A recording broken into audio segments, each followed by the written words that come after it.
वक्फ board संशोधन bill आज सदन में पेश किया जा रहा है, तो वहीं विपक्ष ने भी इस संशोधन बिल का घनघोर तरीके से विरोध का मानो ऐलान कर दिया है।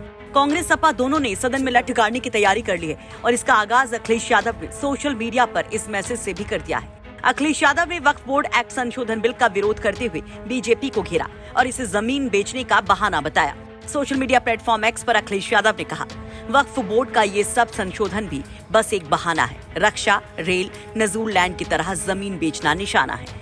वक्फ बोर्ड की जमीनें डिफेंस लैंड, रेल लैंड, नजूल लैंड के बाद भाजपाइयों के लाभार्थ योजना की श्रृंखला की एक और कड़ी मात्र है। भाजपा क्यों नहीं खुलकर लिख देती?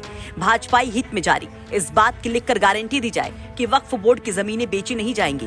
भाजपा रियल एस्टेट कंपनी की तरह काम कर रही है। उसे अपने नाम में जनता के स्थान पर जमीन लिखकर नया नामकरण कर देना चाहिए, भारतीय जमीन पार्टी।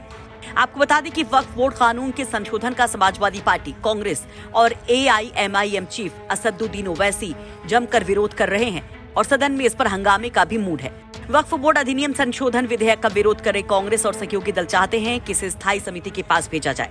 वहीं मोदी सरकार का दावा है कि इस बिल से वक्फ संपत्तियों का बेहतर प्रबंधन और संचालन हो सकेगा। असीमित अधिकारों को कम करके इसकी व्यवस्था को पारदर्शी बनाना ही सरकार का मकसद है। मुस्लिम महिलाओं समेत मुस्लिम समाज के अन्य पिछड़े वर्ग, शिया, सुन्नी, बोहरा और आगा खानी जैसे वर्गों को प्रतिनिधित्व देना ही इसका मकसद है। खैर, इस बिल में क्या है जिसको लेकर इतना विरोध है? क्या है इसमें संशोधन का प्रावधान? जरा वो भी जान लीजिए। पहले बिल के जरिए मुसलमान वक्फ कानून 1923 को खत्म किया जाएगा, जबकि दूसरे बिल के जरिए वक्फ कानून 1995 में अहम संशोधन होंगे। केंद्र सरकार वक्फ बोर्ड अधिनियम संशोधन बिल 2024 के जरिए 44 संशोधन करने जा रही है। इसमें वक्फ कानून 1995 के सेक्शन 40 को हटाया जा रहा है। इसके तहत वक्फ बोर्ड को किसी भी संपत्ति को वक्फ की संपत्ति घोषित करने का अधिकार था।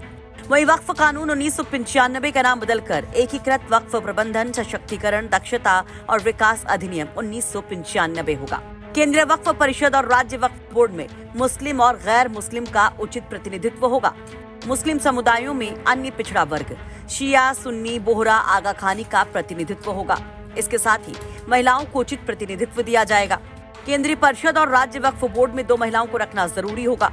एक केंद्रीय पोर्टल और डेटाबेस के जरिए वक्फ के पंजीकरण के तरीके को मैनेज करना होगा। इसके साथ ही 2 सदस्यों के साथ ट्रिब्यूनल संरचना में सुधार करना होगा। ट्रिब्यूनल के आदेशों के खिलाफ हाईकोर्ट में अपील के लिए 90 दिनों की मियाद निर्धारित की गई है। वक्फ संपत्तियों के सर्वेक्षण के लिए सर्वे कमिश्नर की जगह पर कलेक्टर की तरफ से नामित डिप्टी कलेक्टर को जिम्मेदारी होगी। बोहरा और आगा खानियों के लिए अलग बोर्ड की स्थापना का प्रावधान किया गया है। किसी भी संपत्ति को वक्फ के रूप में दर्ज करने से पहले सभी रिलेटेड लोगों को उचित नोटिस दिया जाना जरूरी होगा। चलिए अब जानते हैं कि वक्फ परिषद में कौन कौन होगा।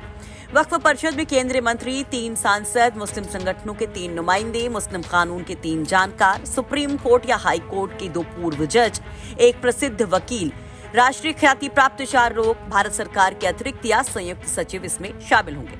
खास बात यह कि इसमें 2 महिलाओं का होना जरूरी होगा। सरकार की ओर से दावा किया जा रहा है कि इस बिल से वक्फ संपत्तियों का बेहतर प्रबंधन और संचालन हो सकेगा। इसके पहले 2013 में इस अधिनियम में संशोधन किया गया था ताकि वक्फ बोर्डों को किसी की भी संपत्ति छीनने के असीमित अधिकार दिए जा सके, जिसे किसी भी अदालत में चुनौती भी नहीं दी जा सकती। सीधे शब्दों में कहें तो वक्फ बोर्ड के पास मुस्लिम दान के नाम पर संपत्ति का दावा करने के असीमित अधिकार है। इसका सीधा मतलब ये था कि एक धार्मिक निकाय को असीमित अधिकार दे दिए गए थे, जिसमें कोर्ट से न्याय मांगने को भी रोक दिया गया था। लेकिन मोदी सरकार का दावा है कि अब वो इसमें बदलाव करके एक बैलेंस, एक न्याय संगत कानून लेकर आएगी।